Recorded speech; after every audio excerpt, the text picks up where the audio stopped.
हाय नमस्कार, मेरा नाम वैभव चौहान और कैसे हो आप सब। उम्मीद करता हूँ आप अच्छे होंगे और आपके घर पर सब बहुत अच्छे होंगे। आज हम डिस्कस करेंगे आपसे लिम्ब लेंथनिंग ऑपरेशन के बारे में।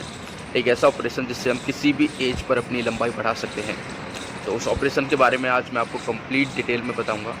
अगर आपका कोई भी सवाल फिर भी रह जाता है तो आप मुझे कमेंट में पूछ सकते हो। लिम्ब लेंथनिंग ऑपरेशन होता क्या है?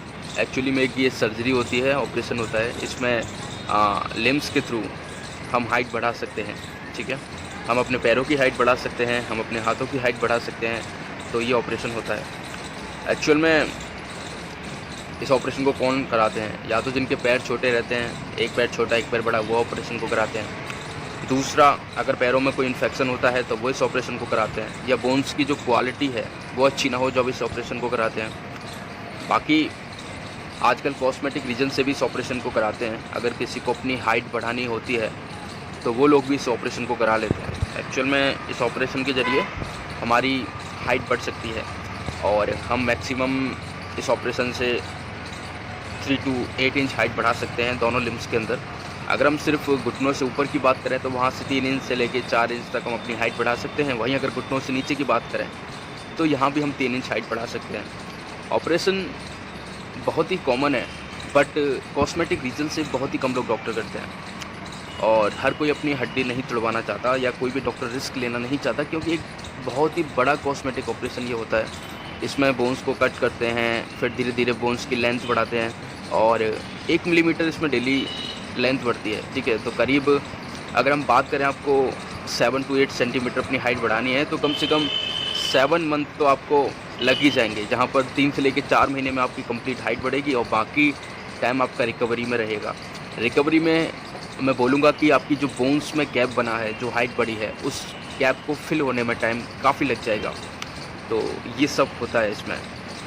अब इस ऑपरेशन को कौन करा सकता है? कोई भी इंसान जो साइकोलॉजिकली बहुत परेशान है अपनी हाइट को लेकर, हमेशा बहुत चिड़ा रहता है, एक दूसरे से कंपैरिजन करता है और अगर उसको अपनी गोल एम को अचीव करने में हाइट रुकावट होती है या वो साइकोलॉजिकली बहुत ज़्यादा डिस्टर्ब है, तो अगर वो ऑपरेशन कराने के बाद खुश हो जाता है तो मुझे नहीं लगता कि उस ऑपरेशन में कराने में कोई प्रॉब्लम हो सकती है। क्योंकि आपको अगर आपकी लाइफ की सबसे बड़ी खुशी मिल रही है ऑपरेशन कराने से, आप खुश हो जाओगे, आपकी हाइट बढ़ जाएगी, आप कॉन्फिडेंस फील करोगे, आप जो भी करोगे उसमें 100% लगाओगे और आप कंपैरिजन करना बंद कर दोगे। आपके अंदर जो खुशी की लहर होगी वो अलग ही होगी, है ना।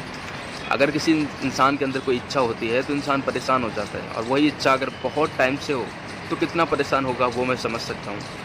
तो इसमें कोई मोटिवेशन वाली बात नहीं है कि छोटे लोग भी खुश हैं, जिनकी हाइट कम है, लोग कैरियर देखते हैं, लोग कामयाबी देखते हैं, सक्सेसफुल देखते हैं, हाइट वाइट नहीं देखते। बट एक खुद की इमेज भी होती है खुद के लिए कि हाँ यार मैं अच्छा लग रहा हूँ ना, तो उसके लिए करा सकते हो, नो प्रॉब्लम।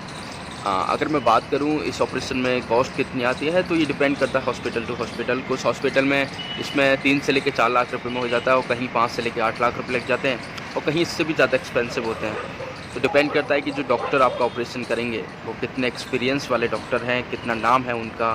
बाकी आप हॉस्पिटल में रहना चाहते हो या हॉस्पिटल से बाहर रहोगे, ये इस सब के ऊपर डिपेंड करता है ना। अगर आप हॉस्पिटल में रहना चाहते हो ऑब्वियसली फ़ीस ज़्यादा आएगी, अगर आप हॉस्पिटल में रहना नहीं चाहते तो फ़ीस कम आएगी।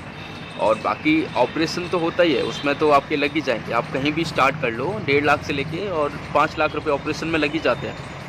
बाकी अगर दूसरी चीज़ जो होती है वो होती है फिजियोथेरेपी। जब हमारा ऑपरेशन कंप्लीट सक्सेसफुल हो गया है तो उसके बाद हमको फिजियोथेरेपी करनी पड़ती है, क्योंकि बोन्स 1 मिलीमीटर डेली बढ़ती है तो वहाँ पर फिजियोथेरेपी की रिक्वायरमेंट होती है। तो आपको फिजियोथेरेपी भी करानी चाहिए। ठीक है, आप खुद भी कर सकते हो जो वो एक्सरसाइज होती है, बट आप इतना वेट कैरी नहीं कर पाते, आपको तरीका नहीं पता होता। मुझे पता है योगा एक्सरसाइज करना बहुत अच्छी चीज़ है, बट वही अगर एक प्रॉपर तरीके से ना हो तो उसमें भी प्रॉब्लम आ जाती है। तो हर चीज़ एक सही तरीके से होनी चाहिए, सही डायरेक्शन से होनी चाहिए। जिस चीज़ का जहाँ पर काम है वही यूज़ करना चाहिए। आप ये नहीं है कि योगा एक्सरसाइज फ़ायदा करती हैं तो आप तो पूरे दिन करोगे, जिम फ़ायदा करती तो पूरा दिन करोगे, है ना। ऐसा नहीं होता।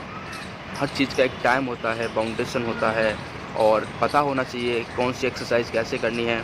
तो जो आपसे सीनियर हैं, जो एक्सपर्ट हैं, उनसे आप ये सब जानकारी ले सकते हो, पूछ सकते हो, नो प्रॉब्लम। ओके, तो उम्मीद करता हूँ आपको मेरी वीडियो समझ आई होगी और मैंने जो आपको बताया है, अगर आप इस ऑपरेशन को कराना चाहते हो और ऑपरेशन को कराने के बाद आप खुश हो जाओगे, अपनी लाइफ को एंजॉय करोगे, then there is no problem, you can go for operation.